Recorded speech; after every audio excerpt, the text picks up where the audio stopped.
जय हिंद दोस्तों स्वागत है आपका आपके अपने YouTube चैनल ज्ञानदेह होस्ट में। और इस वीडियो में मैं आपको बताने वाला हूं यूपी स्कॉलरशिप ऑनलाइन फॉर्म 2022-2023 के बारे में कि कैसे आपको 9, 10th, 11th, 12th के लिए फॉर्म फिलअप करना है। और इस वीडियो के अंदर आपको रजिस्ट्रेशन से लेकर के फॉर्म अप्लाई तक पूरी जानकारी दी जाएगी, जिसको देखने के बाद में आपको कहीं और जाने की आवश्यकता नहीं पड़ेगी और ना ही आपको किसी से कोई सवाल करने की आवश्यकता पड़ेगी कि यार ये फॉर्म कैसे भरना है। इसलिए आप वीडियो को पूरा देखें और पूरा देखने के बाद में अगर आपके मन में कहीं पर कोई सवाल डाउट रह जाता है तो आप कमेंट के माध्यम से पूछ लीजिएगा। अब चलिए बात करते हैं कि कैसे आपको इसमें रजिस्ट्रेशन एंड फिर फॉर्म को अप्लाई करना है। तो यहाँ पर अभी जो वीडियो में देख पा रहे हो ये हमारी ऑफिशियल साइट jobsgyan.in है। इसका लिंक आपको इस वीडियो के डिस्क्रिप्शन में मिल जाएगा। जैसे आप इस लिंक को ओपन करते हैं तो आपके सामने इस स्कॉलरशिप के बारे में जानकारी जानने को मिल जाएगी कि क्या इसकी इंपॉर्टेंट डेट्स है। पूरी की पूरी जानकारी आप यहाँ पर इंपोर्टेंट डेट्स की 9, 10th और 11th, 12th के लिए देख सकते हैं। ये सभी जानकारी चेक करने के बाद में यहाँ पर जैसे आप लास्ट में आएंगे तो आपको एप्लीकेशन लिंक के सामने अप्लाई ऑनलाइन पर क्लिक करना है। अब इसके ऊपर क्लिक करने के बाद आपके सामने कुछ ऐसा इंटरफेस आएगा। यहाँ पर आपको स्टूडेंट के सेक्शन में आना है और रजिस्ट्रेशन के ऊपर क्लिक करना है। रजिस्ट्रेशन के ऊपर क्लिक करने के बाद में आपके सामने देखने को मिलेगा स्टूडेंट रजिस्ट्रेशन 2022-2023। यहाँ पर आप देख सकते हैं अगर आप SC ST जनरल कैटेगरी है और फ्रेश है यानी कि फर्स्ट टाइम आप रजिस्ट्रेशन कर रहे हैं स्कॉलरशिप के लिए तो आप यहाँ पर प्री मैट्रिक यानी कि अगर आपने 9वीं में है तो आप यहाँ पर ये वाला क्लिक करेंगे। अगर आप पोस्ट मैट्रिक यानी कि अगर आप 12वीं में है और इंटरमीडिएट यानी कि फ्रेश है यानी कि फर्स्ट ईयर है, आपने इसके पहले कोई अप्लाई नहीं किया तो आप इसके ऊपर क्लिकेंगे। फिर यहाँ पर है post matric other than intermediate fresh यानी कि आप पोस्ट मैट्रिक यानी कि 10वीं के बाद में है और आपकी जो क्वालिफिकेशन है बाद की वो 12वीं भी नहीं है, कोई अन्य क्वालिफिकेशन है तो यहाँ पर आप इसके ऊपर फ्रेश के ऊपर क्लिक करेंगे। अगर आप पोस्ट मैट्रिक है और किसी और अन्य स्टेट से है तो आप यहाँ पर इस वाले लिंक के ऊपर क्लिक करके रजिस्ट्रेशन करेंगे। इसी प्रकार से यहाँ पर आपको अन्य कैटेगरी के लिए लिंक दिए, जैसे कि आप OBC कैटेगरी फ्रेश के लिए यहाँ पर देखेंगे प्री मैट्रिक यानी कि 10वीं से 9वीं का, पोस्ट मैट्रिक यानी कि जो आपकी 12वीं है उसके लिए, और यहाँ पर दिया है माइनॉरिटी कैटेगरी, जो माइनॉरिटी कैटेगरी है उनमें प्री मैट्रिक यानी कि 9th, पोस्ट मैट्रिक इंटरमीडिएट यानी कि आपका 12वीं और पोस्ट मैट्रिक 12वीं के अलावा। तो जिस पर भी आपको अप्लाई करना है रजिस्ट्रेशन करना है उसी के सामने आप क्लिक करेंगे। जैसे कि मैं माइनॉरिटी कैटेगरी में यहाँ पर प्री मैट्रिक यानी कि 9th इसको सिलेक्ट कर लेता हूँ। सभी पर रजिस्ट्रेशन करने का तरीका सेम है। इसके ऊपर क्लिक करने के बाद में यहाँ पर आपकी जिला पूछ जाएगा यानी कि डिस्ट्रिक्ट कौन सी है, वो डिस्ट्रिक्ट आपको यहाँ पर सिलेक्ट कर लेनी है। इसको सिलेक्ट करने के बाद में यहाँ पर जानकारी अपडेट होगी। फिर आएगा शिक्षण संस्थान, तो आपको यहाँ पर ये बताना कि कौन से कॉलेज से है आप उस डिस्ट्रिक्ट के, तो आपको यहाँ पर आपका कॉलेज जो भी है वो आपको सिलेक्ट करना होगा। ये सिलेक्ट करने के बाद में आप यहाँ पर देखेंगे वर्ग जाति समूह, आपकी कास्ट कैटेगरी कौन सी है, तो मैंने यहाँ पर अल्पसंख्यक सुना है यानी कि माइनॉरिटी, तो यहाँ पर माइनॉरिटी दिया है, मैं इसको सिलेक्ट कर लेता हूँ। आपकी जो भी कैटेगरी होगी उनमें वो यहाँ पर आ जाएगी। फिर रिलीजन, आपका रिलीजन कौन सा है वो आपको यहाँ पर सिलेक्ट कर लेना है। फिर आता है छात्र छात्रा का नाम, आपका नाम क्या है, आपको ये नाम जो आपकी क्वालिफिकेशन है यानी कि जो आपकी 10वीं वहाँ पर स्कूल में लिखवाया है वही नाम आपको यहाँ पर लिखना है। फिर आपको यहाँ पर आपके पिता का नाम लिखना है और यहाँ पर आपको आपकी माता का नाम लिखना है। फिर आती है जन्म तिथि, तो जन्म तिथि में आपको बोला कि सक्षम स्तर से निर्गत जन्म प्रमाण पत्र में जो आपकी जन्म प्रमाण पत्र में डेट ऑफ बर्थ है वही डेट ऑफ बर्थ आप यहाँ पर सिलेक्ट करेंगे। आप यहाँ पर इस प्रकार से पहले आपका डे लिखिए, फिर यहाँ से आपको स्लैश लगाना है, फिर यहाँ पर मंथ और इसके बाद में जो भी आपका ईयर है वो यहाँ पर आपको भर देना है। अब आता है लिंग यानी कि आप मेल हो फीमेल हो ट्रांसजेंडर हो वो आपको सिलेक्ट करना है। फिर यहाँ पर आपसे पूछेगी कक्षा 8वीं उत्तीर्ण वर्ष यानी कि आपने 8वीं कौन से साल में की थी, वो ईयर आपको यहाँ पर सिलेक्ट कर लेना है। ये सिलेक्ट करने के बाद में यहाँ पर आपके सामने आएगा विद्यालय का नाम, कक्षा 8 में अध्ययन करने वाले यानी कि जहाँ पर आपने 8वीं की है उस स्कूल का नाम आपको यहाँ पर लिखना है। फिर आपको यहाँ पर अपना मोबाइल नंबर देना है जो कि आधार कार्ड से लिंक है और ये नंबर आधार कार्ड से लिंक होना चाहिए। फिर दूरभाष नंबर, यहाँ पर दोस्तों आपको एक अन्य नंबर और दे दीजिए। देन यहाँ पर आपको ईमेल आईडी देनी है। फिर है स्वनिर्मित पासवर्ड डाले, आपको एक पासवर्ड क्रिएट करना है जो कि 6 से 12 अंकों के बीच में रहना चाहिए। पासवर्ड आपका किस तरह का वो आप यहाँ पर देख लीजिए। आपके पासवर्ड के अंदर इंग्लिश का कैपिटल वर्ड, स्मॉल वर्ड और फिर यहाँ पर कोई स्पेशल कैरेक्टर एंड यहाँ पर डिजिट होना चाहिए। कुछ इस प्रकार का पासवर्ड आपको रखना है और जो पासवर्ड आपने रखा है उसको दोबारा डाल करके वेरीफाई करना है। फिर यहाँ पर ये जो कैप्चा कोड है वो कैप्चा कोड आप फिल करेंगे और इन सभी को चेक करने के बाद में जानकारी को जो आपने भरी है वो आप यहाँ पर सबमिट पर क्लिक करेंगे। नाउ गाइस, आप यहाँ पर देखेंगे कि जो आपका रजिस्ट्रेशन है वो हो चुका है और आपके सामने पूरी जानकारी आ चुकी है। अब आप यहाँ पर इस नंबर को भी नोट कर लेंगे और यहाँ पर प्रिंट के ऊपर क्लिक करके इसको प्रिंट कर लीजिए। अगर प्रिंटर मौजूद नहीं है अभी तो आप यहाँ पर इसको पीडीएफ के रूप में सेव कर लीजिए और बाद में प्रिंट करा लीजिएगा। देन यहाँ पर आप क्या करेंगे, आप होम के ऊपर क्लिक करेंगे। होम पर क्लिक करने के बाद में आपके सामने वेबसाइट का होम पेज आ जाएगा। अब आपको यहाँ पर क्या करना है, आपको स्टूडेंट के जो सेक्शन है इस पर आना है और फ्रेश लॉगिन में आपको प्री मैट्रिक स्टूडेंट लॉगिन तब चूज करना है अगर आपने 9वीं 10वीं के लिए स्कॉलरशिप का रजिस्ट्रेशन किया है, और अगर आपने 11वीं 12वीं के लिए किया है तो आपको इंटरमीडिएट स्टूडेंट लॉगिन के ऊपर क्लिक करना है। और अगर आपने 12वीं के अलावा अन्य किसी जो आपकी क्वालिफिकेशन है उसके लिए स्कॉलरशिप का रजिस्ट्रेशन किया तो आप यहाँ पर क्लिक करेंगे। तो मैंने प्री मैट्रिक के लिए किया यानी कि 9वीं 10वीं, तो यहाँ से मैं प्री मैट्रिक स्टूडेंट लॉगिन इसके ऊपर क्लिक करता हूँ। इसके ऊपर क्लिक करने के बाद आपके सामने कुछ ऐसा इंटरफेस होगा। अब आपको यहाँ पर वो रजिस्ट्रेशन नंबर भरना है जो कि आपको रजिस्ट्रेशन करने के बाद में मिला था। फिर यहाँ पर जो डेट ऑफ बर्थ आपने सिलेक्ट की थी रजिस्ट्रेशन करते समय वो डेट ऑफ बर्थ आप यहाँ पर भरेंगे और जो आपने अपना जो पासवर्ड है वो क्रिएट किया था, बनाया था जब रजिस्ट्रेशन किया था, वही पासवर्ड यहाँ पर भरना है और ये कैप्चा कोड फिल करके आपको सबमिट पर क्लिक करना है। सबमिट पर क्लिक करने के बाद आप यहाँ पर लॉगिन हो जाएंगे और आपके सामने कुछ इस तरह का इंटरफेस आ जाएगा जहां पर आपकी रजिस्ट्रेशन की इंफॉर्मेशन दी गई है और कुछ जानकारी आपको भरनी है। जैसे कि आप देख सकते हैं कि रजिस्ट्रेशन और रजिस्ट्रेशन स्लिप प्रिंट करे तक मेरा जो प्रोसेस है वो हो चुका है। अभी मुझे यहाँ पर जो छात्रवृत्ति हेतु आवेदन पत्र इसके ऊपर क्लिक करना। नाउ गाइस, यहाँ पर रजिस्ट्रेशन की इंफॉर्मेशन आपकी ऊपर की तरफ दी गई है और नीचे है व्यक्तिगत विवरण। यहाँ पर अब आपको कुछ महत्वपूर्ण जानकारी भरनी है। जैसे कि सबसे पहले पूछा है कि विगत स्कूल का नाम यानी कि जो आपका प्रीवियस स्कूल है उसका नाम आपको यहाँ पर लिखना है। फिर आपके सामने 2 पॉइंट गत वर्ष का परीक्षाफल यानी कि उसका रिजल्ट क्या था, तो आपको यहाँ पर बताना है कि आप पास हुए थे या फिर प्रमोटेड विद मार्क्स। अगर आप पास सिलेक्ट करते हो तो आपको यहाँ पर पूर्णांक यानी कि टोटल नंबर देने हैं और प्राप्तांक में वो नंबर लिखने हैं जो कि आपको प्राप्त हुए थे। फिर आपको यहाँ पर जो आपका बैंक है वो सिलेक्ट करना है कि आपका कौन सा बैंक है, किसके अंदर आपका खाता है। ये सिलेक्ट करने के बाद में यहाँ पर आप देखेंगे आपका जनपद यानी कि डिस्ट्रिक्ट, तो जो भी आपकी डिस्ट्रिक्ट है वो डिस्ट्रिक्ट आप यहाँ पर सिलेक्ट कर लेंगे।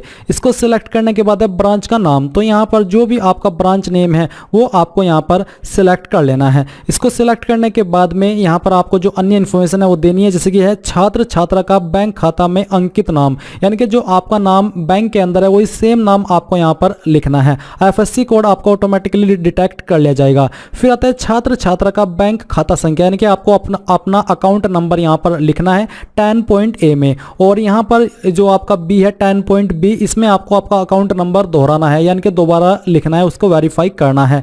11 पॉइंट है कै कक्षा जिसमें अध्ययनरत है, आपको यहाँ पर वो क्लास सेलेक्ट करनी है जिसमें भी अभी आप पढ़ाई कर रहे हैं, 9वीं में कर रहे हैं या फिर 10th में कर रहे हैं, जो भी कर रहे हैं वो आप यहाँ पर सिलेक्ट कर लीजिए। फिर आपको ख पूछा है कक्षा में प्रवेश तिथि यानी कि जो भी आपने क्वालिफिकेशन सिलेक्ट की है इसमें आपने कब एडमिशन लिया था वो आपको डेट सिलेक्ट करनी है। अगर आपको एग्जैक्ट डेट मालूम नहीं तो आप एक्सपेक्टेड डेट भी यहाँ पर दे सकते हैं। इसके बाद है बोर्ड का पंजीयन क्रमांक यानी कि जो आपका पंजीयन यानी कि रजिस्ट्रेशन क्रमांक है बोर्ड का वो आपको यहाँ पर लिखना है। बोर्ड का नाम किस बोर्ड है, यूपी बोर्ड, सीबीएसई, जो भी है वो आप यहाँ पर सिलेक्ट कर लेंगे। फिर है ट्रांसफर सर्टिफिकेट नंबर, अगर आपका जो सर्टिफिकेट नंबर है ट्रांसफर का वो आपके ऊपर एप्लीकेबल है तो आपको यहाँ पर उसका नंबर देना है। साथ ही ट्रांसफर सर्टिफिकेट का दिनांक यानी कि जो ट्रांसफर सर्टिफिकेट है उसकी डेट क्या है वो भी आपको यहाँ पर देनी होगी अगर आप ये 14 पॉइंट की जानकारी दे रहे हैं। फिर है आपका पता, तो जो भी आपका एड्रेस है वो एड्रेस आप यहाँ पर लिख देंगे। फिर यहाँ पर आपको आपका पिन कोड दे देना है जो भी आपका पिन कोड है। इसके बाद दोस्तों यहाँ पर नीचे आइए, आपका है अन्य विवरण जहाँ पर आपसे कुछ सवाल पूछे हैं जैसे कि क्या भारत सरकार की छात्रवृत्ति योजना में आवेदन किया है, अगर यानी कि जो नेशनल स्कॉलरशिप होती है उसमें आपने अप्लाई किया तो आप यस करेंगे, नहीं तो आपको नो करना है। भारत सरकार की छात्रवृत्ति योजना में आवेदन का पंजीकरण संख्या, अगर आपने किया है तो आप यहाँ पर यस करने के बाद में उसका जो रजिस्ट्रेशन नंबर है वो देंगे। इसके बाद यहाँ पर है भारत सरकार की छात्रवृत्ति योजना में पंजीकरण किस रूप में किया गया है, तो आपको यहाँ पर इसका आंसर भी देना होगा। अगर आपने यहाँ पर 18.1 में नो किया है यानी कि इसमें अप्लाई नहीं किया तो फिर आपके सामने ये ऑप्शन एप्लीकेबल नहीं होगा और आपको कोई भी चिंता करने की आवश्यकता नहीं है कि यार मैंने इसमें अप्लाई नहीं किया, क्योंकि ये एक अलग मैटर मैटर है। अगर आपने किया तो आप यहाँ पर जानकारी दे दीजिएगा, नहीं तो आपको इसको इग्नोर कर देना है। फिर यहाँ पर आपसे पूछे कि क्या आवेदक छात्र छात्रा के माता पिता अभिभावक भारतीय सेना, अर्धसैनिक बल, राज्य पुलिस बल उत्तर प्रदेश में सेवारत या अथवा सेवारत रहे हैं, यानी कि काम कर रहे हैं या फिर रिटायर हो चुके हैं। अगर आप ऐसे कैंडिडेट तो आप यहाँ पर यस करेंगे, नहीं तो आपको नहीं करना है। अगर आप हाँ करते तो फिर आपको भारतीय सेना, अर्धसैनिक बल, राज्य पुलिस बल उत्तर प्रदेश में की जा रही सेवा का प्रकार सिलेक्ट करना होगा और माता पिता अभिभावक की सेवा की वर्तमान स्थिति भी सिलेक्ट करनी होगी, बतानी होगी।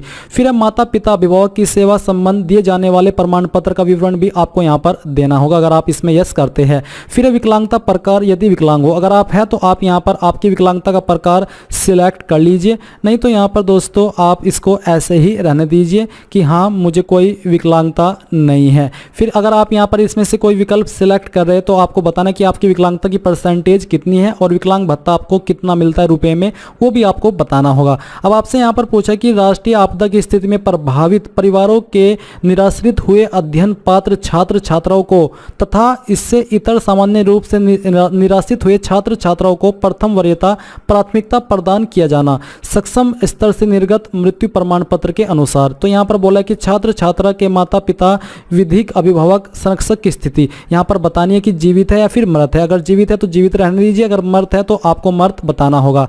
देन यहाँ पर दोस्तों आपको अगर आप मृत सिलेक्ट करते तो मृत्यु की तिथि बतानी होगी, मृत्यु प्रमाण पत्र क्रमांक देना होगा, मृत्यु प्रमाण पत्र जारी करने की दिनांक देनी होगी और मृत्यु का कारण सिलेक्ट करना होगा। ये उनके लिए है जो कि यहाँ पर इस आपदा के तहत में उनकी मृत्यु हुई है, जो आपके अभिभावक है या फिर पिता है या फिर विधिक है।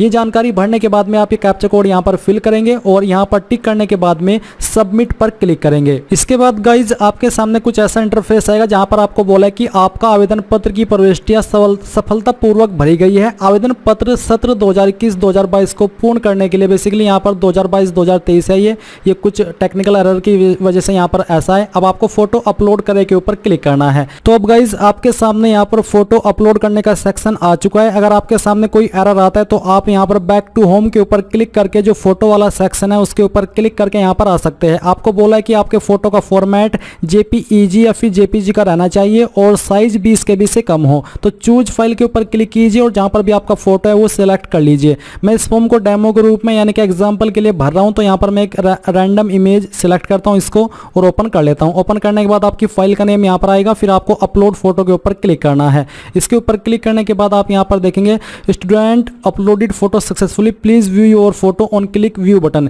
यानी कि आप व्यू फोटो के ऊपर क्लिक करके आपका फोटो भी यहाँ से व्यू कर सकते हैं। तो चलिए हमने यहाँ पर इसको अपलोड कर दिया। अब आप यहाँ पर फिर से बैक टू होम के ऊपर क्लिक करेंगे। बैक टू होम के ऊपर क्लिक करेंगे, करने के बाद में फोटो वाला सेक्शन हो चुका है। अब आप आवेदन पत्र को संशोधित करें, यानी कि अगर आप अपने फॉर्म के अंदर कोई चेंजेस करना चाहते हैं वो कर सकते हैं। आप यहाँ पर जितनी भी जानकारी आपने अभी तक भरी है उन सभी को चेक कर लीजिए और चेक करने के बाद में जो कैप्चा कोड है नीचे इसको यहाँ पर फिल करेंगे, यहाँ पर टिक करेंगे और सबमिट के ऊपर क्लिक करके यहाँ से आपको ओके कर दीजिए। इसके बाद यहाँ पर आपका जो फॉर्म है वो संशोधित यानी कि चेक हो चुका है। आप फिर से यहाँ पर बैक टू होम के ऊपर क्लिक करें। क्लिक करने के बाद में यहाँ पर आपको बोला है कि आयु एवं जाति प्रमाण पत्र हेतु, तो यहाँ पर आप पंजीकरण हेतु प्रमाणीकरण हेतु तो आपको यहाँ पर क्लिक करना है। इसके ऊपर क्लिक करने के बाद आपको बोला कि आय प्रमाण पत्र आवेदन क्रम संख्या, यानी कि जो भी आपका आय प्रमाण पत्र का फॉर्म संख्या है वो आपको यहाँ पर लिखना है और जो आय प्रमाण पत्र क्रमांक है वो आपको यहाँ पर लिखना है। लिखने के बाद में आप यहाँ पर ये कैप्चा कोड फिल करेंगे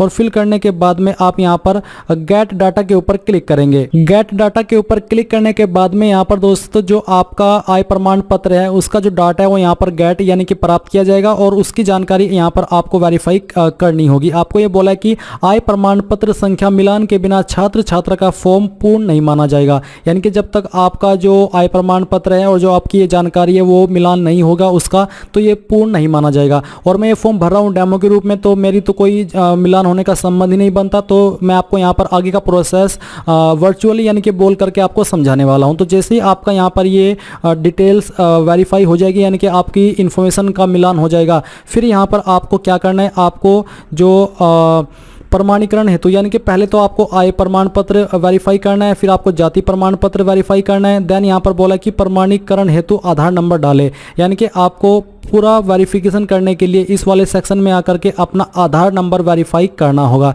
देन यहाँ पर दोस्तों आप जांच हेतु आवेदन प्रिंट करें, यानी कि जो आपका जितना अभी तक आपने स्कॉलरशिप फॉर्म भरा है उसको आप प्रिंट करके पूरी जानकारी अच्छे से वेरीफाई कर लेंगे। फिर आपको बोला कि संस्था में जमा करने हेतु आवेदन प्रिंट करें। फिर आपको यहाँ पर इस सेक्शन में आकर के आपके इस फॉर्म का कंप्लीट प्रिंट निकाल लेना है और फिर ये आपको जो आपका जहाँ पर संस्था यानी कि स्कूल कॉलेज है वहाँ पर जाकर के आपको इसको जमा करना होगा। तो इस प्रकार से आप लोग इस फॉर्म को भर पाएंगे। माफ़ी चाहता हूँ क्योंकि मैं वैसे इस डेमो के रूप में इस फॉर्म को भर रहा हूँ, तो मेरे पास जाति प्रमाण पत्र और आय प्रमाण पत्र रहने का कोई सवाल नहीं होता, इसलिए मैं आपको ये जो 2 स्टेप है नहीं करके दिखा पाया। बट मैंने आपको बता दिया है कि यहाँ पर आपकी रियल इन्फॉर्मेशन होनी चाहिए उसके अंदर, यानी कि सेम नाम आपका उसके अंदर होना चाहिए आय प्रमाण पत्र के और जाति प्रमाण पत्र के, तभी आपका फॉर्म पूरी तरीके से मैच हो पाएगा। एंड देन आप यहाँ पर अपने फॉर्म का फाइनल प्रिंट आउट ले पाएंगे। तो इस प्रकार से आप लोग यूपी स्कॉलरशिप ऑनलाइन फॉर्म 2022-2023 को भर पाएंगे। आई होप ये प्रोसेस आपको पसंद आया होगा। So thanks for watching. जय हिंद।